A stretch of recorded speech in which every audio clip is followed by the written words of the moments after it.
Hello, everyone. Welcome to cricketworld.com, your daily guide to all that's happening in world cricket. And today, as always, we've got a power pack show. As always, we've got my friend and colleague Nikhil Narayan with me to decipher what was happening in the world of cricket.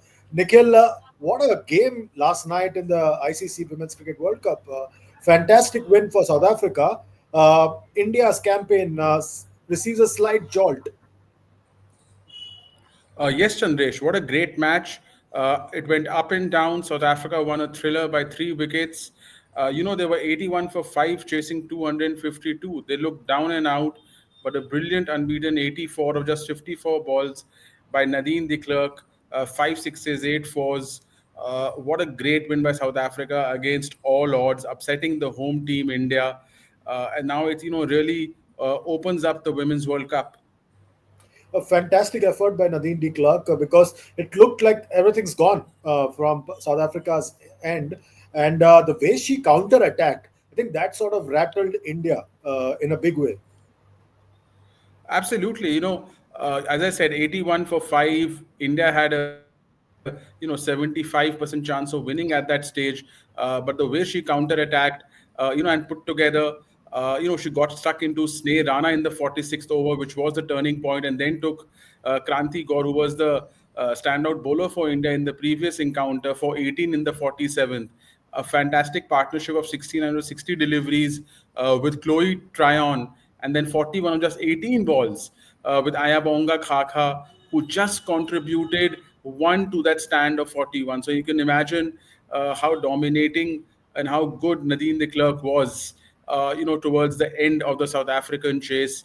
South Africa, Chandra scored 171 runs after the fall of the fifth wicket, which is the most by any team in a successful chase in women's ODI history. Fantastic win for South Africa. Another trend which has emerged from this chase of theirs and from the overall from the match, also from the Indian innings, is so far in this World Cup, if you see the top order for most teams is not doing well, but there's been some great lower order rescues. You've seen it with Australia, you've seen it with India. In fact, wicket numbers 1 to 4 have scored 1,774 runs with 1150 plus stands, including just one century stand. For wicket 5 and lower, 1,740 runs with 1050 plus stands, including two century partnerships. So interesting trend emerging there. Within in the early part of this World Cup, and also some concerns for India with their top order in this World Cup, Chandresh. Yeah, you made a very valid point about the top order not performing, especially for India. It's a matter of concern because two games in a row now, Richa Ghosh has played the rescue act, and it seemed to be the Indian innings was in two halves. The first half they seemed to struggle, and the second half Richa Ghosh just took off. What really happened there? Absolutely. Top order collapses are a bit of worry for India in this tournament. If you see Smriti Mandana, she looked rusty, still not at her best. I would say three failures for her in the tournament, and one had expected her to be, one of the batters of the tournament. So far, she hasn't taken off. Harmanpreet Kaur, no impact in her 3 innings in the tournament, and Jemima Rodriguez, two ducks in 3 innings. So these are the three big Indian batters. They are yet to step up. They are relying on Richa Ghosh, the wicketkeeper batter, on Deepti Sharma, her all-round capabilities. But the top order for India needs to fire as they face tougher challenges against Australia and England later in the tournament. India would want to finish, in the top two, Chandresh. They don't want to finish 3 or 4. Finishing 4 would likely mean they face Australia in the semis, and they would like to avoid that. The less you face Australia for any team, the better it is. Also, another concern for India, Chandresh, is that they lost 5 wickets to slow left-arm orthodox, which has been troubling the Indian women batters over the last few matches. They lost 5 wickets to Chloe Tryon and to Malaba. So their batting against slow left-arm orthodox is not looking good. That's a matter of concern. They'll have to go back and look into that. Why are the India, especially India's right-handers, struggling against slow left-arm orthodox bowling? Yeah, the points table is also making for interesting reading now. India is now in third place South Africa has jumped up to the fourth place. Remember, South Africa was shot out for 69 in their first game against England. So this is a very strong comeback. Two successive successful chases for South Africa in this World Cup. It's looking good for South Africa now. They look like a side hungry, and they want to make up for whatever they have missed out on in recent past in ICC women's tournaments. Australia still at the top. England follow them closely. But today, Nikhil, is an important contest between New Zealand and Bangladesh. How's that contest looking? Yes, New Zealand is bested for a win, Chandresh, after losses to Australia and South Africa. Their bowling has been poor. Their spin unit has been struggling. Just 4 wickets in 2 matches in this tournament, average of 47, economy of just over 6. So they need to sort of make use of the conditions. They need their spinners to fire. The key batter for them remains Sophie Devine, 112 versus Australia, 85 versus South Africa. And the key bowler in those conditions for me would be Amelia Kerr, the leg spinner, who took 2 wickets each in both matches. But Bangladesh won't be easy. They have a barrage of good quality spinners in conditions which will be familiar to them. They beat Pakistan, gave a big scare to England, so they will pose a stiff challenge to New Zealand. Two players for Bangladesh, Chandresh, who I think will stand out, both bowlers, Marufa Akhtar, the pacer with the new ball, and Fahima Khatun, the leg spinner, who has made an impact in the middle overs, took three big wickets against England and also was very restrictive. Head to head, they played 4 matches, 2-0 to New Zealand and two no results. But I think that will not count for much when they, clash in the World Cup. I think Bangladesh will challenge New Zealand big time. Yeah, it's going to be interesting to see what happens in that contest. Moving on, the second test match between India and West Indies has started in Delhi. India has lost KL Rahul early, but Yashasvi Jaiswal is looking good. And Sai Sudarshan, who's under pressure, like we spoke yesterday, is at the crease now. It's going to be a very important test match for Sai Sudarshan if he has to retain his place in the test 11. Yes, Chandresh. As we speak, I can see India has moved to 179 for 1 in 45.3 overs. So the run rate is almost 4 per over. Jaiswal is on 89 of 130 deliveries. He started off cautiously with KL Rahul. I think the first 12 overs fetched us 29, but since then he's taken off 15 boundaries in his 89. And Sai Sudarshan also has looked good, 52. So he's already scored a half century. He's making it count, 9 fours. He looked elegant, just 89 deliveries. The partnership's already added 121 of 28 overs. So scoring at a good clip. India won the toss, selected to bat unchanged. India looking good, Chandresh. I think the way things are going, they're going to bat West Indies out of the contest. Yeah, and talking about contest, it's going to be an important contest when Mitchell Stark returns to BBL, the Big Bash League, after 11 years. That's a very important development for the Big Bash League itself. Absolutely, Chandresh. An all-time great, Mitchell Stark, is certainly in white ball cricket to play his first BBL match after 11 seasons in January with the Sydney Sixers. It's big news for BBL. A great advertisement. Mitchell Stark, as we know, retired from T20I cricket last month, so he has, he has a bit of time with him. Uh, uh, he's always sort of put Test cricket, given more importance to Test cricket. But now that he has, more free time, having retired from T20I cricket, he's decided to make uh, a comeback into the Big Bash League. If you remember, Stark played 6 matches in the first season of the BBL back in 2011, 2012. The same year he made his Test debut for Australia. And since then he's played, I think, only 4 more games over the next 3 editions. But after that he started prioritizing his international summer, especially Test cricket with Australia. So Stark coming back with the BBL, very exciting news for the tournament.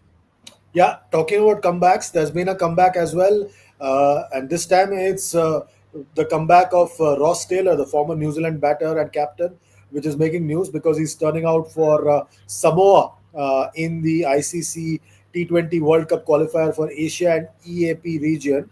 How's it going so far for Ross Taylor? Nikhil?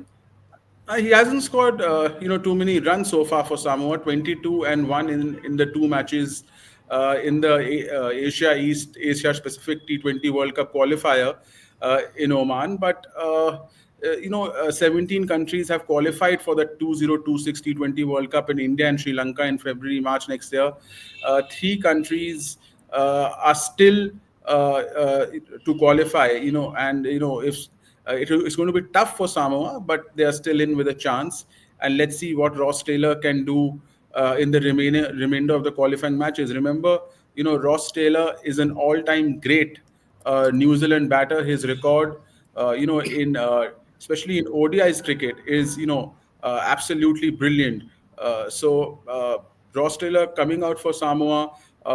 It's going to be interesting. In ODI cricket, Chandrish, as I mentioned, he has scored 8,607 runs in 220 innings for New Zealand at an average of 47.55 with 2,100. That average is amongst the top 15 of all time in ODI history. So he was actually a brilliant ODI batter. Yeah, and talking about comebacks, there's one comeback that everyone's keenly awaiting in Australia, especially, and that's the comeback of possible comeback of Marnus Labuschagne.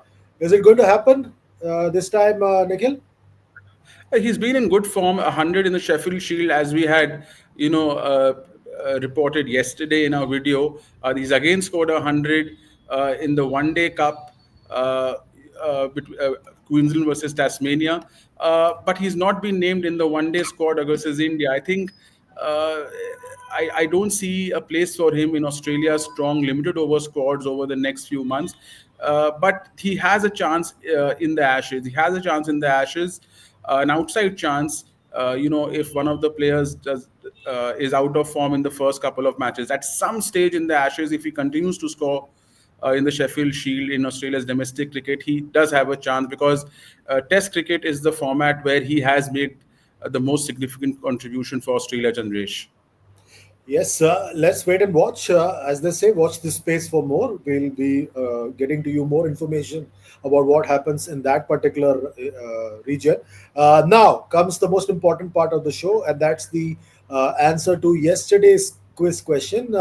Here it is on your screen. Take it away, Nikhil. Yes, the question we asked yesterday was when did West Indies last win a test series outside the Caribbean against a major test playing nation, which means not involving uh, Afghanistan, Ireland, Bangladesh, and Zimbabwe? And the answer, Chandrish, I was shocked myself. It was in New Zealand in 1995. That is 30 years ago. That is just shocking. A team which dominated Test cricket from 1975 to 1995. I think, if I'm not mistaken, they did not lose a bilateral Test series from 1980 to 1995 till Australia defeated them in the Frank Warren Yeah, Trophy. yeah, But 79, 79, 80 to 1995, 1994, 95. exactly. They didn't lose a test series Imagine. So anywhere. that team, yeah, exactly. So that team hasn't won a test series, overseas in the last 30 years against a major test playing nation. Just shocking. And it just shows, where West Indies test cricket is currently. I mean, it really needs to do something. Otherwise, they're really in the doldrums, Chandresh. But somehow they seem to find a way to beat England at home. They haven't lost a test series to England at home since 2004 when Michael Vaughan led a side to West Indies. The last two test series in Australia and in Pakistan, they leveled it 1-1. So there are signs of some kind of hope. Possibly, if they had the two Josephs in this series against India, things could have been dramatically and drastically different. And remember, Nikhil, right after this India tour, they head to New Zealand for a three-test series. So 30 years on, who knows what could happen in New Zealand once again. Absolutely. For the sake of international cricket, we all know West Indies does well. There have been moments of brilliance in Australia. Shamar Joseph was absolutely brilliant, but those are aberrations, Chandesh. In the 30-year period, not to win a Test series overseas, I mean, it'll hurt them. At home, they're still a tougher team to beat, but they'll hope of a better result in New Zealand. Uh, Given that this series against India seems to be, now, sort of out of their grasp, but they will be hoping for a better performance in New Zealand, hoping that both their Josephs are back, in their playing 11. Yeah, now we come to the other part of the show, and that's the question for the day. What's the question for the day, Nikhil? The question for the day again concerns the West Indies. When did the West Indies last win a test match in India? So that's as simple as that. If you had watched our show yesterday, I think Chandresh had given this answer away. So this is the question. So you are expecting everyone to be attentive to the video. Let's hope everyone watching us on cricketworld.com are attentive and are listening to us very uh, astutely. And remember, you can be part of the conversation. Like, share, subscribe, and comment on all our videos and be part of the conversation that Nikhil and I are having right here on cricketworld.com. That's it for today. We'll be back tomorrow with yet another look at what's happening in the world of cricket. Till then, take good care of yourselves. It's goodbye and God bless from both Nikhil and myself. Goodbye.